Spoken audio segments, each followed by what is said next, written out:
A doutrina da salvação, em qualquer grupo religioso, é bastante relevante e normalmente orienta também os demais ensinamentos. Mas qual é o conceito bíblico de salvação? Vamos partir de uma analogia, ou seja, de uma comparação. Imagine o salvamento de uma pessoa prestes a se afogar. Após ser retirada do mar pelo salva-vidas e ter recuperado o fôlego, certamente esta pessoa agradecerá de forma emocionada a seu Salvador. Entretanto, não haverá mais nenhuma influência relevante deste Salvador na vida do resgatado. Fica no máximo uma grata lembrança desta pessoa. A salvação, do ponto de vista bíblico, ou a ideia bíblica sobre salvação, é mais do que o livramento de um grande mal. É o começo de um relacionamento íntimo entre o Salvador e o salvo, e o desenvolvimento de uma nova vida que se transforma dia após dia, até que chegue ao objetivo determinado pelo seu Salvador. É isso que está registrado na primeira carta do apóstolo João, capítulo 3, versos 1 e 2.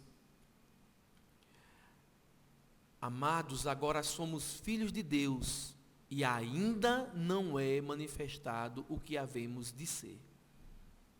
Você percebe que nesse texto há uma ideia de progressão, onde já somos filhos de Deus, mas ainda não somos totalmente ou plenamente aquilo que está designado no seu propósito. A salvação não é simplesmente estar num lugar excelente. Salvação é um estado de plenitude e de total identificação com Cristo e sua glória. Apesar disso, é verdade que hoje já vivemos a salvação através da ação do Espírito de Deus em nosso cotidiano, mesmo que ainda não vivamos esta salvação de forma plena. Existem duas grandes linhas de pensamento teológico, relacionadas à doutrina da salvação, e apesar da nossa base de fé não se referir explicitamente a nenhuma delas, eu gostaria de resumir as ideias por considerar a sua importância dentro do pensamento cristão evangélico. A primeira, defendida por João Calvino, você vê aí o seu nome original e algumas informações básicas sobre ele, ficou conhecida como calvinismo. Esta posição ensina basicamente que Deus escolheu, dentre a humanidade perdida, aqueles a quem Ele determinou salvar. Aquele que foi escolhido é direcionado à salvação pela ação de Deus, e isto não tem nada a ver com a vontade do ser humano, ou seja, com a capacidade de livre-arbítrio. Nesse caso, o homem pode decidir sobre coisas cotidianas de sua vida, seria a livre agência. Mas quando a questão é salvação, não existe capacidade de decisão, ou então não existiria o conceito de livre-arbítrio. A outra posição foi defendida por Armínio, você também vê aí o seu nome original, e ficou conhecida como arminianismo, por causa do seu nome latino, Armínio. Armínio afirmava que é o desejo de Deus salvar toda a humanidade, embora muitos se perderão por não reconhecerem a grande oportunidade dada por Deus através de sua graça, pois utilizando o seu livre-arbítrio, insistirão em conduzir suas próprias vidas, não experimentando a transformação causada pela ação de Deus. Então essas são as duas ideias principais a respeito de salvação. Mas vamos nos deter agora naquilo que ensina a nossa base de fé, ou seja, o que diz a Igreja de Cristo no Brasil, o que ensina a nossa primeira base de fé. Em primeiro lugar, ela não endossa, ou seja, ela não confirma nenhuma das posições teológicas. Ela não entra nos detalhes da salvação no que se refere a questões como livre-arbítrio, predestinação. A Igreja de Cristo no Brasil respeita as opiniões de ambos os lados e reconhece que existem tanto pessoas que concordam com o ensinamento calvinista, como o arminiano dentro da nossa instituição. Isso é um fato. Mas então, qual é o foco desta nossa base de fé? Vejamos os ensinamentos relevantes estabelecidos por ela. A base de fé fala, em primeiro lugar, sobre justificação pela fé. Ela fala sobre justificação. No capítulo 2 da carta de Paulo aos Efésios, versículo 8, nós vamos encontrar claramente definido este princípio. O motivo da salvação é a graça de Deus e o meio estabelecido por Ele é a fé. Porque pela graça sois salvos por meio da fé. E isto não vem de vós, é dom de Deus. Não vem das obras para que ninguém se glorie. A questão aqui, e o foco principal, é entender que os primeiros seres humanos foram criados sem pecado, mas com a desobediência foram contaminados por ele, e essa herança negativa foi passada a todos os seus descendentes. Isso significa que nenhum ser humano pode justificar-se diante de Deus para ser merecedor da salvação. Então aí é o conceito de graça. A graça de Deus, ou seja, o amor espontâneo de Deus. Não existiu e nem existe nenhum ser humano sem pecado. A graça de Deus é justamente o benefício concedido à humanidade unicamente por causa da decisão divina de amar o homem caído. A possibilidade da salvação só existe por causa da decisão de Deus de nos amar e redimir. E a forma de acesso a esta graça é crer em Jesus Cristo, único ser perfeito, como meu Senhor e como meu Redentor, reconhecendo o seu sacrifício. Ao contrário do senso comum, não é salvo aquele que é bom e faz boas obras. É salvo aquele que crê. E esta salvação é o que leva a fazer as boas obras. Salvação não é o resultado do cumprimento de critérios, de requisitos, e nem tampouco de se fazer caridade. Na verdade, essas coisas, elas são resultados da graça de Deus na vida do salvo, e não o contrário. O segundo ponto é a salvação eterna. A Igreja de Cristo nasceu em um contexto histórico no qual as pessoas acreditavam perder sua salvação pelos mais variados motivos, como, por exemplo, não contribuir com o dízimo na igreja. Os pioneiros da nossa instituição enxergaram a magnitude da obra de salvação e sua solidez, mesmo diante da fragilidade humana. Nós temos aí um texto de Romanos, no capítulo 8, que diz que nenhuma condenação há para os que estão em Cristo Jesus, e que não andam segundo a carne, mas segundo o Espírito. É uma segurança dada pela palavra de Deus. Você vê ainda textos como este do Evangelho de João, no capítulo 10, versos 27 a 29, onde Jesus diz que às suas ovelhas que ouvem a sua voz é dada a vida eterna. Não vão perecer, ninguém pode tirá-las da sua mão. E isto é um conceito de segurança eterna. Jesus também afirmou que aquele que vem a ele, de maneira nenhuma ele lançaria fora. É a segurança daquele que é alcançado pela graça de Deus.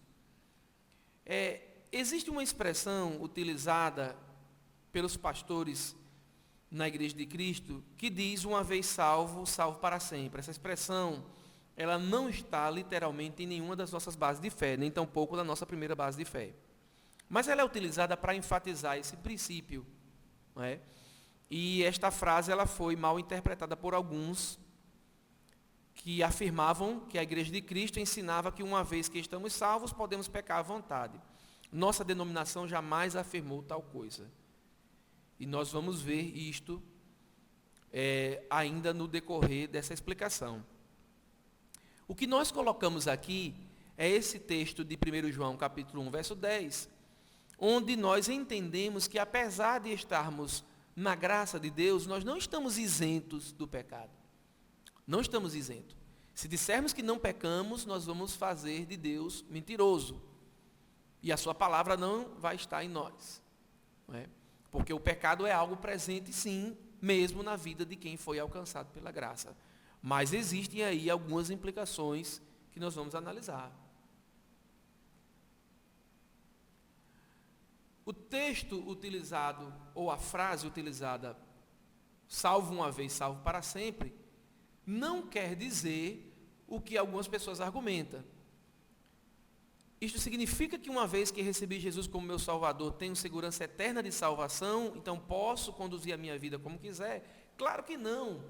Isso são ideias incompatíveis com o que nós estamos ensinando. Aquele que tem segurança de salvação em Deus, não é uma pessoa que tem prazer no pecado. Se essa pessoa tem prazer no pecado, então isso significa que ela ainda não foi alcançada pela graça de Deus. É muito simples. Sabemos que todo aquele que é nascido de Deus não vive pecando, ou seja, não vive na prática do pecado, ele não tem prazer no pecado. Antes o guarda aquele que nasceu de Deus. E o maligno não lhe toca. Isso está na primeira carta de João, no capítulo 5, verso 18. A pessoa alcançada pela salvação, ela tem segurança de salvação, mesmo diante da sua fragilidade. Ou seja, não é o eventual pecado, não é a queda, não é a falha que vai lhe separar do amor de Deus. O que ocorre é que esta pessoa estará sempre sendo regenerada pelo Espírito. Ela vai estar sempre sendo orientada, corrigida, disciplinada, e ela não viverá na prática do pecado, ela não terá prazer de viver na prática do pecado. O apóstolo Paulo também ensina isso em Romanos capítulo 6, versos 1 e 2. Que diremos, pois? Permaneceremos no pecado para que a graça de Deus abunde? De modo nenhum. Nós que já estamos mortos para o pecado, como viveremos ainda nele? A pessoa alcançada pela graça de Deus, ela não tem compromisso com o pecado, com o sistema mundano. Não é porque ela vive pela graça de Deus que ela tem a sua vida exatamente como era antes, ou a sua vida não tem mudança, não tem transformação. Ninguém alcançado pela graça de Deus tem a sua vida da mesma forma que era antes. Toda pessoa alcançada pela graça de Deus tem a sua vida transformada, tem a sua mentalidade transformada, é uma nova criatura, e esta nova criatura luta contra a tendência pecaminosa que ainda está nela. Então, não viveremos para o pecado, mas lutaremos contra o pecado. Este é o conceito de alguém alcançado pela graça.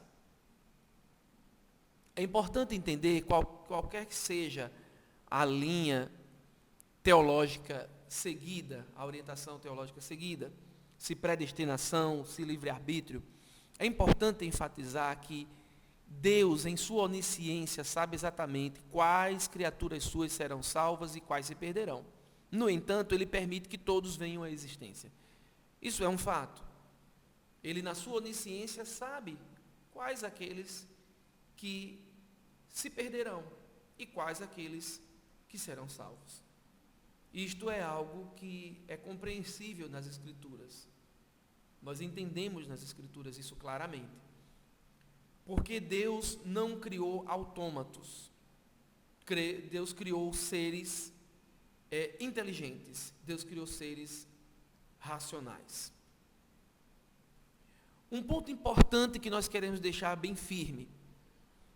Só existe salvação por iniciativa de Deus. A graça é favor imerecido. Então, qualquer que seja também a tendência ou a corrente teológica que você se incline, só existe salvação por iniciativa de Deus. A graça é favor imerecido. Não há nada que o homem possa fazer. A iniciativa foi dele. O plano de salvação é dele. Seja qual for o meio pelo qual essa pessoa ingressou na graça, ou qual seja o meio que você acredita que ela entra na graça, se ela foi predestinada ou se ela tomou uma decisão. A grande questão é que a salvação só existe por iniciativa de Deus. Isso é um ponto pacífico. A outra ideia que também nós ensinamos dentro dessa doutrina é que, independente também de qual seja o meio que a pessoa foi alcançada, somente perseverar, ou seja, melhor dizendo, somente perseveramos por causa da ação do Espírito Santo em nossas vidas. Então não existe outra forma. só perseveramos por causa da ação do Espírito. Então, nas palavras do apóstolo Paulo, aquele que começou a boa obra é fiel para completá-la. Então, estamos concluindo essa primeira base de fé, e você pode refletir em alguns textos que nós citamos aí, João capítulo 10, Romanos capítulo 8, Efésios capítulo 2, você pode ler sobre esses textos, são interessantes para que você possa firmar os conceitos aqui colocados, e que Deus te abençoe, e até a próxima base de fé, em nome de Jesus. Amém.